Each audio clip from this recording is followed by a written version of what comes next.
Hi, everybody. It's me, Art Gower, a lecturer at the University of Sheffield, Mechanical Engineering.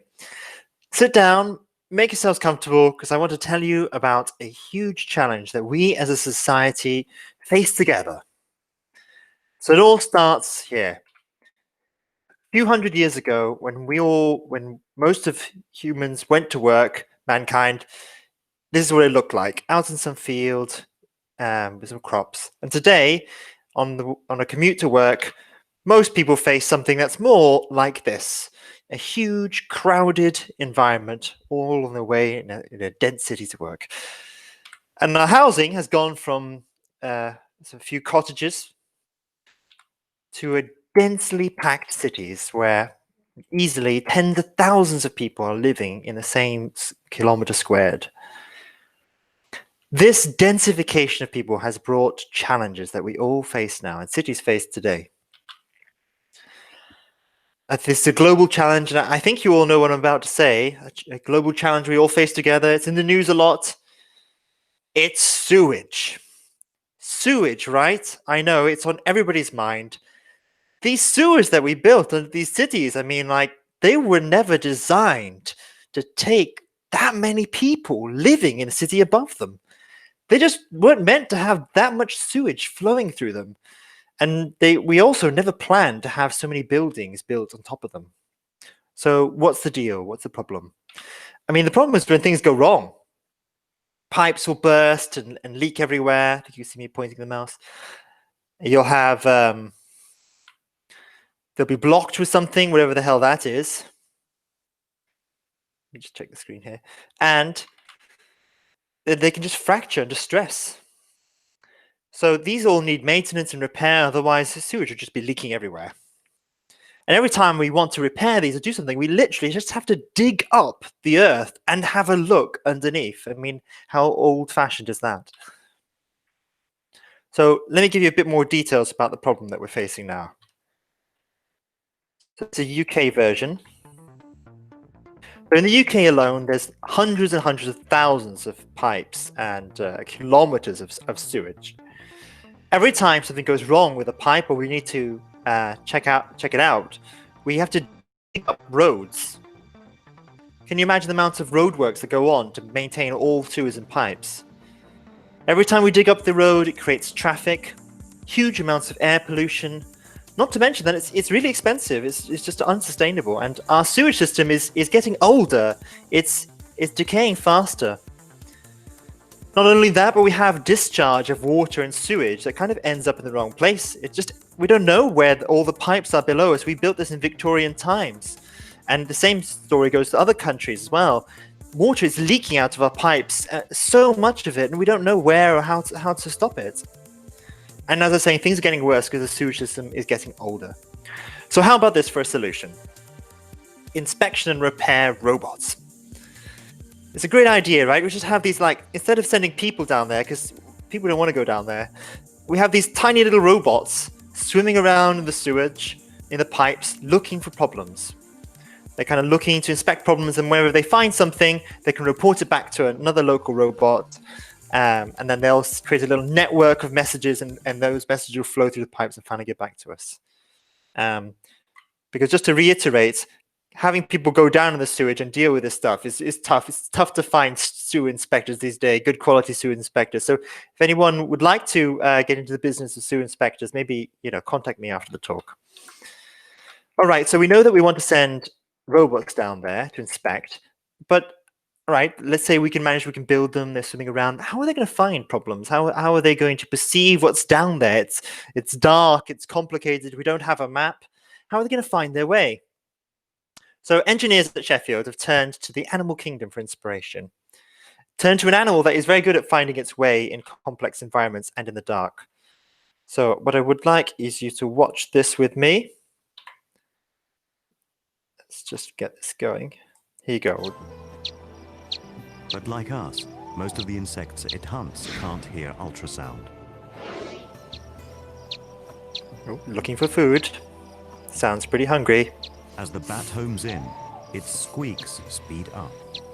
Wouldn't you squeak more if your food is getting closer? Oh, there it goes. Going for the kill.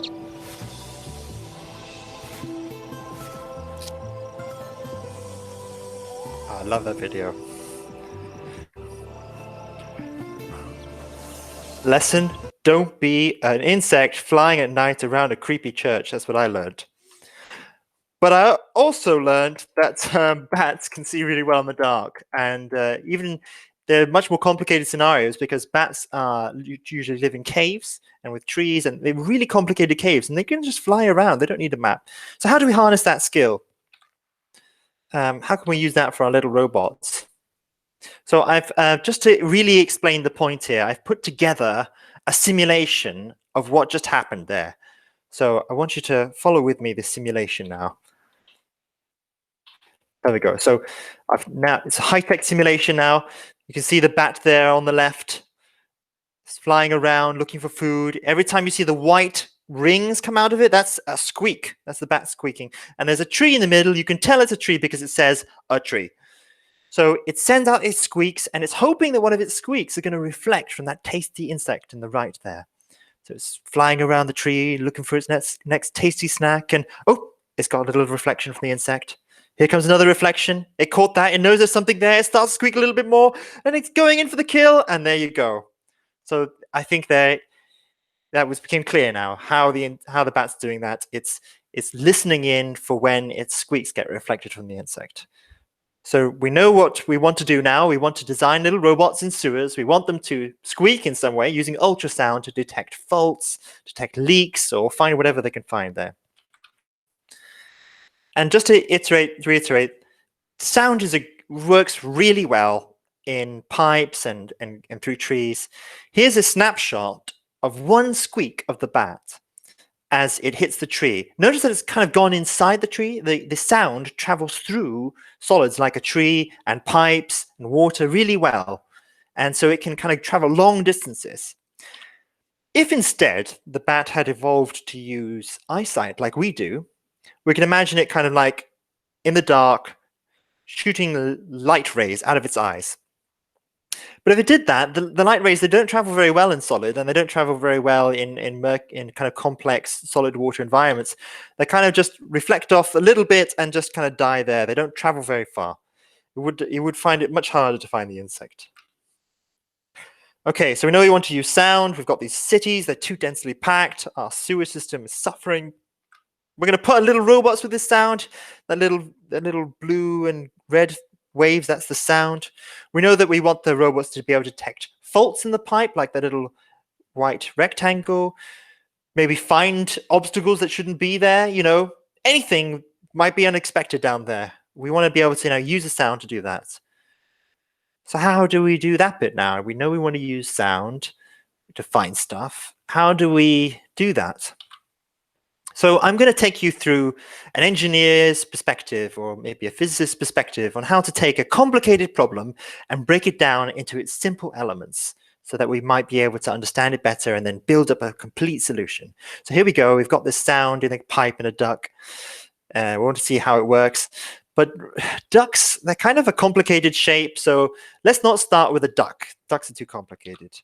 And that sound there is a bit of a complicated shape too. We want to start with a simpler kind of sound. Pipe walls are also a bit of a nuisance. I don't know how to do pipe walls. So let's start with the simplest thing we can think of. And that is one note. This kind of wave you're seeing move by you is when someone holds one note. I can't sing, so I'm not very good at demoing this. But if you were to hold one note, it would be like, so the robot could do that, and that's what it would look like. That's the easiest to do mathematically. As you can see, it looks really much simpler. So let's start there. And then the first challenge we can face together is, what if we try to figure out how to get one note to reflect from just one sphere floating in the air? Okay, so this is pretty difficult, this part. The sphere, the note. You have to use a lot of maths. I mean, maybe you've seen trigonometry and functions, and you do all the equations and the trigonometry, but eventually you get there and you can figure out this problem, how one sphere, a nice simple shape, reflects the sound. Once you've done one sphere, and it was quite a bit of work, How do you do two spheres? Well, doing two spheres is kind of like just doing the one sphere case, but twice. You've already done it once, so it's actually really easy to do it again. You just repeat the same thing for two spheres, and suddenly you've done two spheres. And then you can repeat the same for 3 and 4 spheres, and before you know it, you've solved the rubber ducky problem. Just like that. Just by using trigonometry to see how sound reflects on one sphere.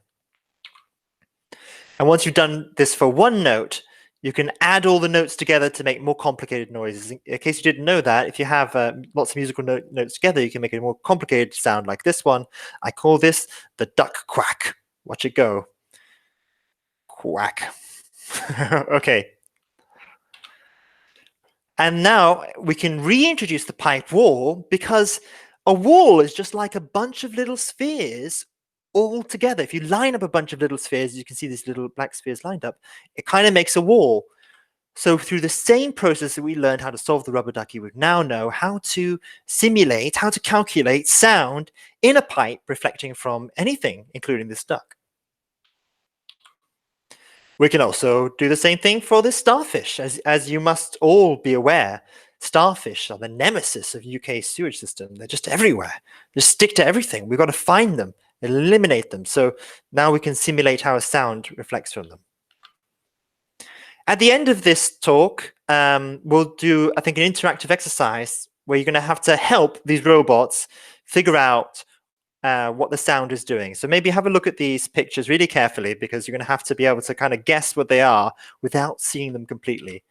The idea is I'm going to give you a figure like the one on the left with a few clues, and you have to draw those blue and white lines to figure out where the sound pressure lines are.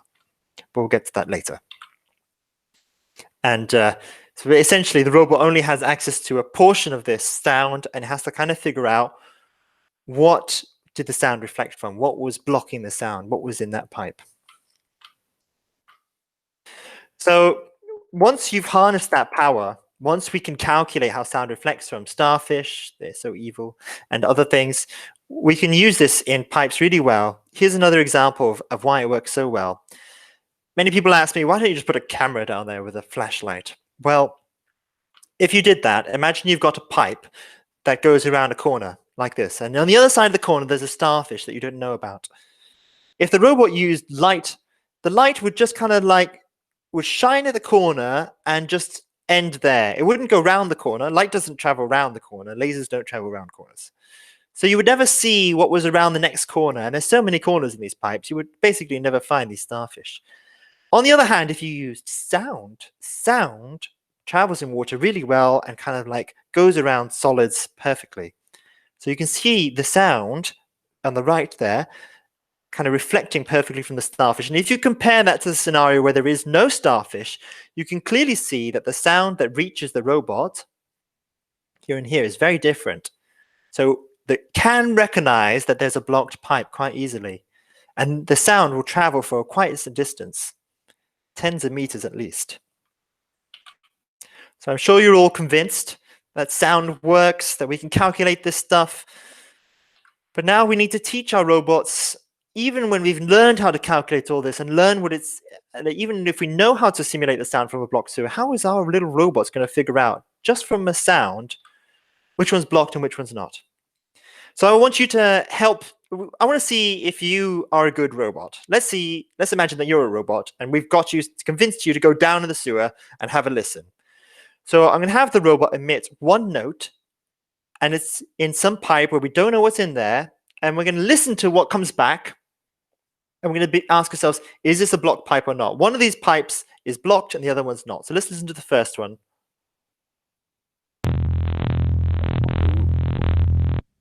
Okay, creepy sound. So I'm going to show you the sounds, and you're going to vote on a piece of paper which one you think is which. So is that the blocked pipe, or is this the blocked pipe? Okay, they're quite similar. I'm going to play each of them again. So let's play the top one.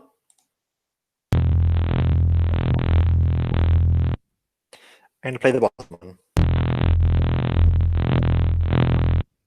Okay, have you made up your mind? Which was the blocked one? The top or the bottom? Maybe write it down. Now I'm going to reveal which is which. Yes, it was the bottom one. I don't know which one you voted for. Maybe you'd be a good robot or a bad robot. I'm not sure. But they were pretty similar, the two sounds, weren't they? The difference in the bottom one, it was a little bit more complicated. It had a few clicks in it, and that was the trick, these extra clicks, because the field's a bit more complicated in the scenario where it's blocked than the scenario where it's not blocked. Listen again. Yeah, it's kind of like club music. Okay, how do we, okay, maybe if you guessed the right one, great, contact me after the talk. Maybe we can arrange for you to go down in the sewers and listen to some more sounds and help us guess which one's blocked. But if we can't convince you to go down there, and we can't convince anybody else to go down there, the way that we teach the robots to figure out which one is blocked and which one is not blocked is through something called pattern recognition. In the news, it's called machine learning often.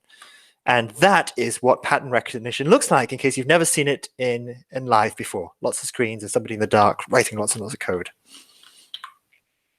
So we've addressed a huge problem about sewage, but you know what? There's other problems underground and in our infrastructure. Cracks appear in pipes for everything, for transporting oil and gas and water, you name it, basically building big factories as well. A lot of it tends to be underground. Things burst, things get blocked with whatever that is. And think about other critical infrastructure. Think about transport. Think about, huge bridges, like so, or using underground trains. We need to know when the infrastructure and the walls begin to crack and decay like this. So, and the same ideas apply there, using, ultrasound, using maybe robots. And to do that, we need to use maths, and that's what maths looks like. I think it's pretty cool. And coding, that's what coding looks like. We need to join the two together, and we need people who care about using good technical skills and good technical knowledge to address problems that society have today. And that's what really engineers do now. So we need your help. Do you want to join in this call, this mission? So many things to do. So just to conclude, this is how we explore below our cities. We basically, instead of digging up, we just want to send sound down there and send robots and use that just to figure out what's going on. So thanks for listening. That ends it.